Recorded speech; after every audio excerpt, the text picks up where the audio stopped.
नमस्कार दोस्तों, मेरे चैनल पे आप सबका स्वागत है। आज हम बताएंगे छोटी दिवाली क्यों मनाई जाती है और उसकी पौराणिक कथा। नरक चतुर्दशी के त्यौहार को छोटी दिवाली और रूप चौदस भी कहते हैं। यह पर्व दीपावली के एक दिन पूर्व मनाया जाता है। इस दिन श्री कृष्ण, यमराज, भगवान वामन, माता काली, हनुमान जी और शिव जी की पूजा होती है। आइए जानते हैं क्यों मनाई जाती है छोटी दिवाली। कृष्ण अपनी 8 पत्नियों के साथ सुखपूर्वक द्वारिका में रहे थे।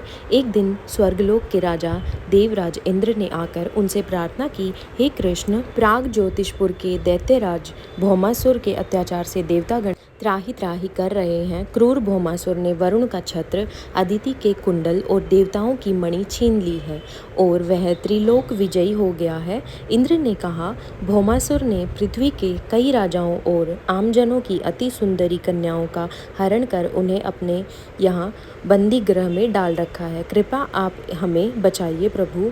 इंद्र की प्रार्थना स्वीकार कर के श्री कृष्ण अपनी पत्नी सत्यभामा को साथ लेकर गरुड़ पर सवार हो प्राग ज्योतिषपुर पहुँचे। वहाँ पहुँचकर भगवान श्री कृष्ण ने अपनी पत्नी सत्यभामा की सहायता से सबसे पहले मूर दैत्य सहित मूर के 6 पुत्र ताम्र, अंतरिक्ष, श्रवण, विभावसु, नभश्वान और अरुण का संहार किया।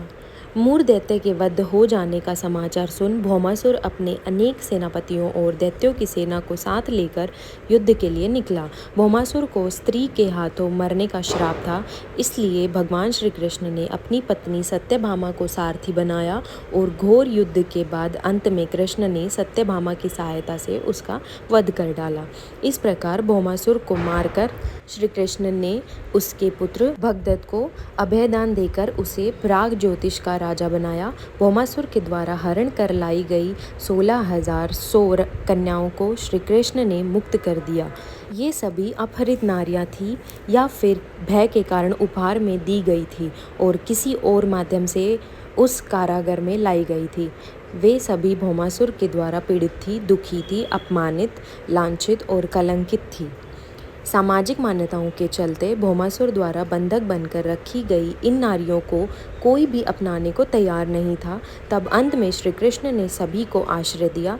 ऐसी स्थिति में उन सभी कन्याओं ने श्री कृष्ण को ही अपना सब कुछ मानते हुए उन्हें पति रूप में स्वीकार किया।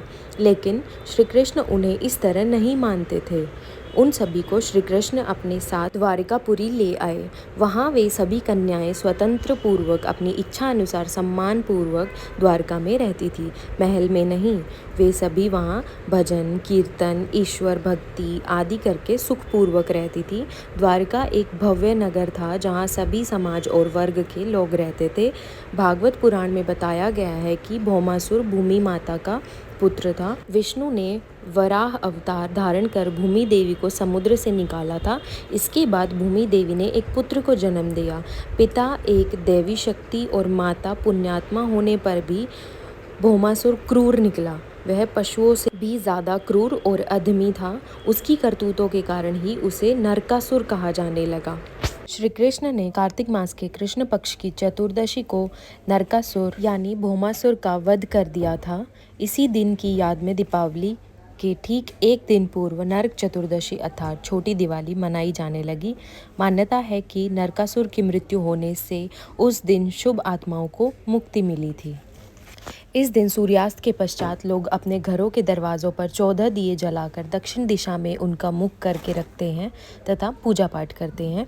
इसे छोटी दिवाली और काली चौदस भी कहते हैं। इस दिन हनुमान जयंती भी होती है।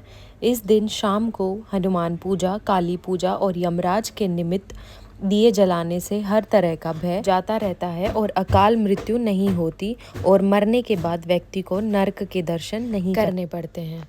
दूसरी कहानी, छोटी दीपावली मनाने को लेकर कहा जाता है कि रति देव नाम के एक राजा थे। उन्होंने अपने जीवन में कभी कोई पाप नहीं किया था, लेकिन एक दिन उनके सामने यमदूत आ खड़े हो गए, जिसे देख राजा को अचंभा हुआ और उन्होंने कहा कि मैंने तो कभी कोई पाप नहीं किया, फिर भी क्या मुझे नरक जाना पड़ेगा?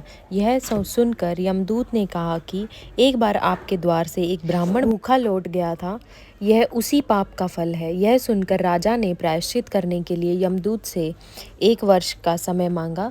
यमदूतों ने राजा को 1 वर्ष का समय दे दिया। राजा ऋषियों के पास पहुँचे और उन्हें सारी कथा सुनाकर अपनी इस दुविधा से मुक्ति का उपाय पूछा। तब ऋषि ने उन्हें बताया कि कार्तिक मास के कृष्ण पक्ष की चतुर्दशी का व्रत करें और ब्राह्मणों को भोजन करवाएं। राजा ने वैसा ही किया और पाप मुक्त हो गए। उस दिन से पाप और नरक से मुक्ति के लिए कार्तिक चतुर्दशी के दिन व्रत और दीप जलाने का प्रचलन चल रहा है। जय श्री कृष्ण। ओम नमो भगवते वासुदेवाय नमः।